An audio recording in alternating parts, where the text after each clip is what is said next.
दुनिया में ऐसा कोई देश नहीं है जिसके तीन तीन नाम हो और तीनों के मतलब अलग अलग। तो हमारे देश के तीन नाम हैं भारत, हिंदुस्तान और इंडिया। और हमें ये सिर्फ नाम की बात नहीं है, ये हमारी पहचान और हमारे अस्तित्व की बात है। हम भारतीय हैं, आर्यव्रत हैं। नमस्कार दोस्तों, मैं हूं डॉक्टर जश देसाई और वसुधैव कुटुंबकम में आपका बहुत बहुत स्वागत है। अगर ये वीडियो आपको अच्छा लगे तो इसे लाइक करिए, शेयर करिए और चैनल के सपोर्ट के लिए इसे सब्सक्राइब करना ना भूलें। दुनिया में ऐसा कोई देश नहीं है जिसके तीन तीन नाम हो और तीनों के मतलब अलग अलग। अमेरिका को ही ले लीजिए, अमेरिका दो नामों से जाना जाता है, यूनाइटेड स्टेट्स ऑफ अमेरिका और अमेरिका। दोनों के नाम में कोई खास अंतर नहीं है। लेकिन अगर हमारे देश की बात की जाए तो हमारे देश के तीन तीन नाम हैं और दो नामों के तो कोई मतलब नहीं है और एक उसका कोई खास ही मतलब है, और ये हमें समझना होगा।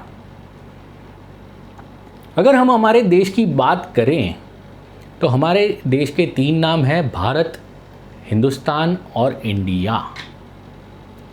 इसे समझना होगा, और अगर इसे लेकर अगर हम आज से हम नहीं समझेंगे तो शायद बहुत देरी हो जाएगी, क्योंकि देश में कुछ माहौल ही ऐसा बना हुआ है। और हमें ये सिर्फ नाम की बात नहीं है, ये हमारी पहचान और हमारे अस्तित्व की बात है कि हमारे देश का नाम क्या होगा और क्या होना चाहिए। It is about our existence, हमारी पहचान की बात है।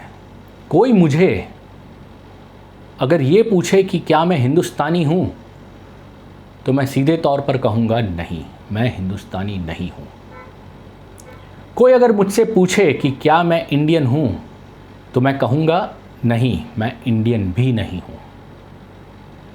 तो क्या है हमारी पहचान, क्या होनी चाहिए हमारी पहचान? हमारी पहचान भारतीय है। हम भारतीय हैं, आर्यव्रत हैं। आर्य यानी धर्म के अनुसार आचरण करने वाला, और जो इंसान धर्म के अनुसार आचरण ना करे उसे अनार्य कहा जाता है। तो इसे लेकर हमें समझना होगा कि हमारी असलियत और हमारी असली पहचान क्या होनी चाहिए। तो पहले समझते हैं हिंदुस्तान। हिंदुस्तानी हमें इसलिए कहा जाता है क्योंकि यहाँ पर मुग़लों का इतिहास हम पढ़ते हैं और मुग़लों ने हमें हिंदुस्तानी बना दिया। अब ये कोई ढकी छुपी बात नहीं है, समझ ही लेते हैं।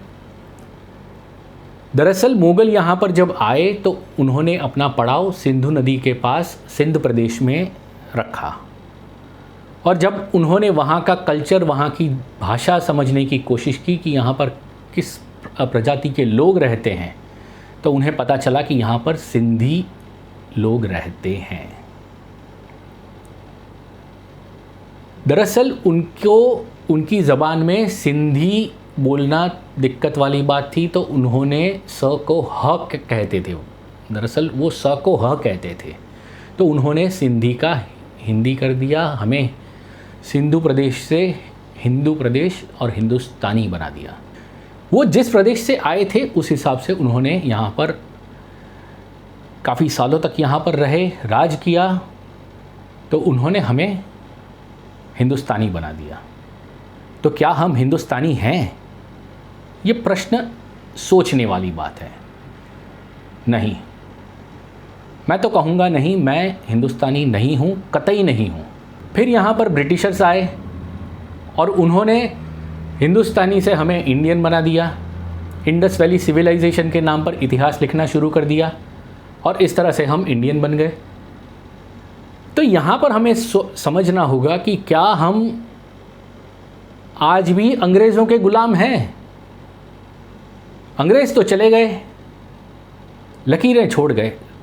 वो कहते हैं ना, सांप चला गया, लकीरें छोड़ गया। तो क्या हम इंडियन हैं? मेरे हिसाब से इंडियन यानी हमारे देश में आज की तारीख में जो क्लब कल्चर है, शराब, शबाब, कबाब और जो पार्टी कल्चर है, जो अपने आप को अंग्रेज़ों की औलाद समझते हैं, और अगर किसी को अंग्रेज़ी बोलने में थोड़ी सी भी दिक्कत हो तो उसका मजाक उड़ाते हैं। वो बात और है कि उन्हें जो इस प्रकार का एटीट्यूड रखते हैं, इस प्रकार का स्वभाव रखते हैं, उन्हें अपनी ही भाषा नहीं आती। हमें तो दूसरों की नहीं आती, खैर दूसरी बात है, उनको अपनी ही भाषा नहीं आती।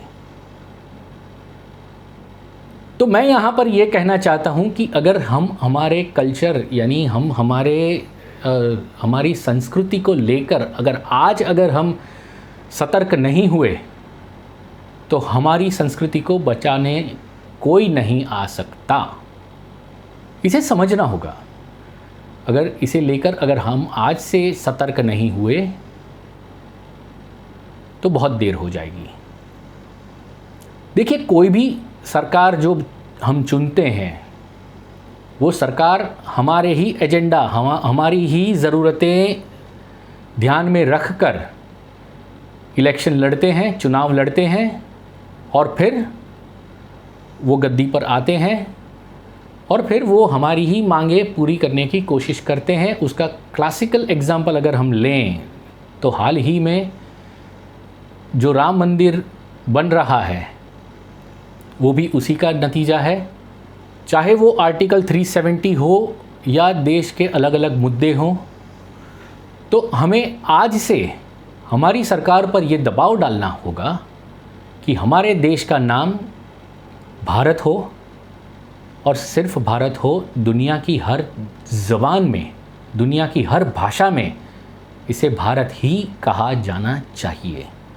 ऐसा नहीं कि पासपोर्ट के ऊपर गवर्नमेंट ऑफ इंडिया लिखा हो, वहाँ पर भी गवर्नमेंट ऑफ भारत होना चाहिए।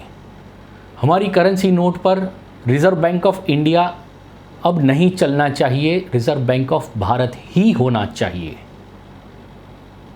ऐसा नहीं कि हमारे देश के खिलाड़ी इंडिया की जर्सी पहने, ना कि भारत की। क्रिकेट हो या दुनिया का कोई भी स्पोर्ट, हमारा खिलाड़ी अगर खेलने उतरता है मैदान में तो उसकी जर्सी पर भारत ही लिखा होना चाहिए। ये देखकर मुझे काफ़ी अच्छा लगा कि पहली बार जब हम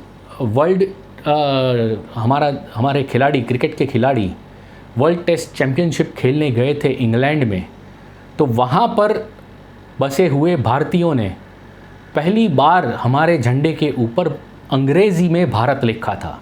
नहीं तो हर दफ़ा उस पर इंडिया ही लिखा मिलता है।